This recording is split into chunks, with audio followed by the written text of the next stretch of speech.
Assalamualaikum warahmatullahi wabarakatuh. Pada pertemuan kali ini saya akan menjelaskan mengenai teori constraint dengan dosen pembimbing Rangga Asmara, Eskom OCA.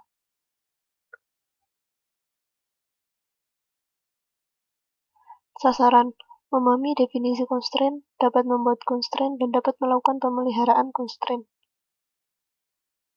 Definisi dari constraint. Constraint merupakan batasan atau aturan yang ada pada tabel, mencegah penghapusan data dari suatu tabel yang mempunyai keterkaitan dengan tabel yang lain.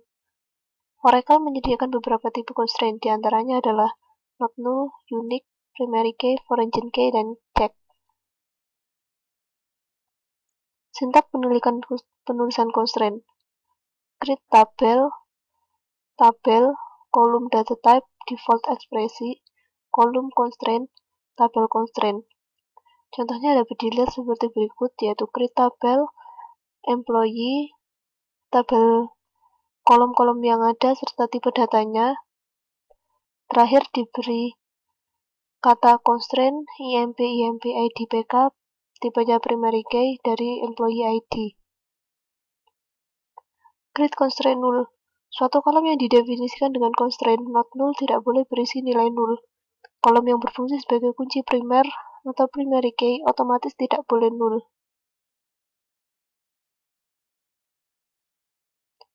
Create constraint null. Contoh penggunaan constraint not null. Diberi nama sistem dan diberi nama user. Constraint unique. Constraint unique mendefinisikan suatu kolom menjadi bersifat unik. Ilustrasi penggunaan constraint unique dapat dilihat pada layar.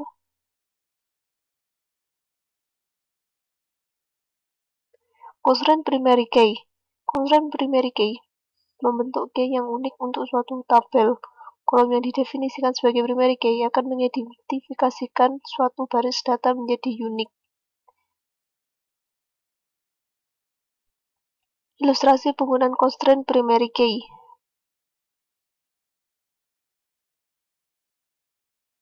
Constraint foreign key didefinisikan pada suatu kolom yang ada pada suatu tabel, di mana kolom tersebut juga dimiliki oleh tabel yang lain sebagai suatu primary key. Perintah pembuatan tabel untuk ilustrasi di atas. Create tabel employee beserta nama kolom-kolom dan tipe datanya.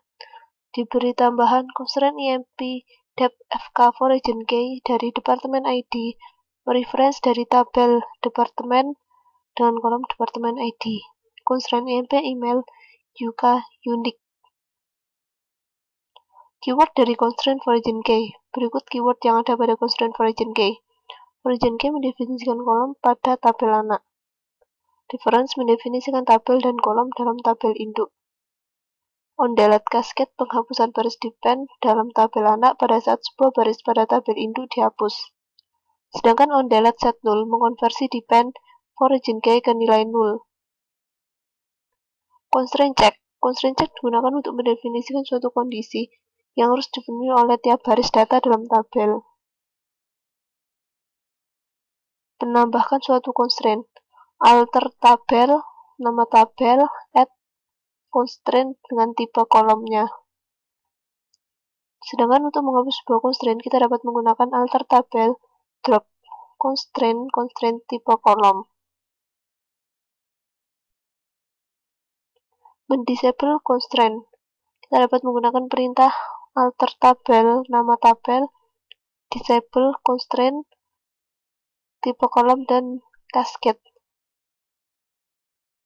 Mengenable constraint, alter tabel, nama tabel, enable constraint, nama constraint. Cascading constraint. Klausa cascade constraint digunakan dengan klausa drop kolom. Alter tabel T1 drop PK cascade constraint. Untuk menampilkan constraint dapat menggunakan perintah select nama constraint, tipe constraint, dan mencari kondisi dari user constraint di mana tabel name sama dengan nama tabelnya. Menampilkan kolom yang berasosiasi dengan suatu constraint dapat menggunakan perintah select nama constraint nama kolom dari user constraint kolom di mana tabel name sama dengan nama tabel. Question dan answer. Nomor 1, tambahkan tabel level primary key constraint pada tabel EMP pada kolom ID. Constraint diberi nama myEMP_ID_pk. Jawabannya yaitu alter tabel EMP, add constraint, nama constraintnya myEMP_ID_pk, tipenya yaitu primary key, dengan nama tabel EMP nomor. Buat primary key constraint pada tabel departemen dengan menggunakan kolom ID. Constraint diberi nama myDep_ID_pk.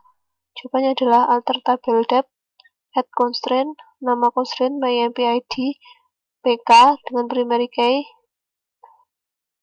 dengan tipe primary key kolom dep_no.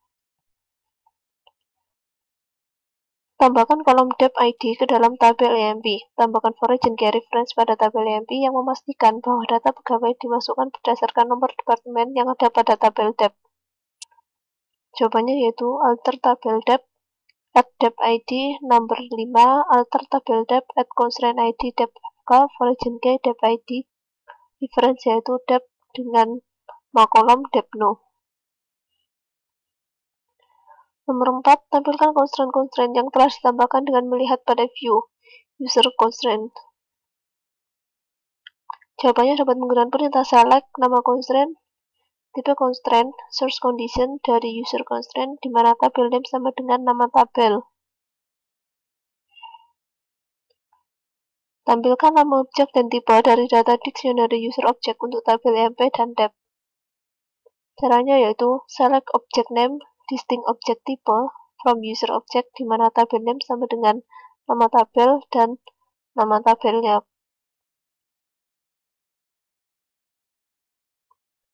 Yang terakhir adalah untuk memodifikasi tabel EMP, tambahkan kolom commission dengan tipe data number, tambahkan constraint untuk memastikan bahwa kolom ini harus diisi dengan nilai lebih dari 0. Jawabannya adalah alter tabel EMP, add commission number 2, alter tabel EMP, add constraint EMP check commission lebih dari 0.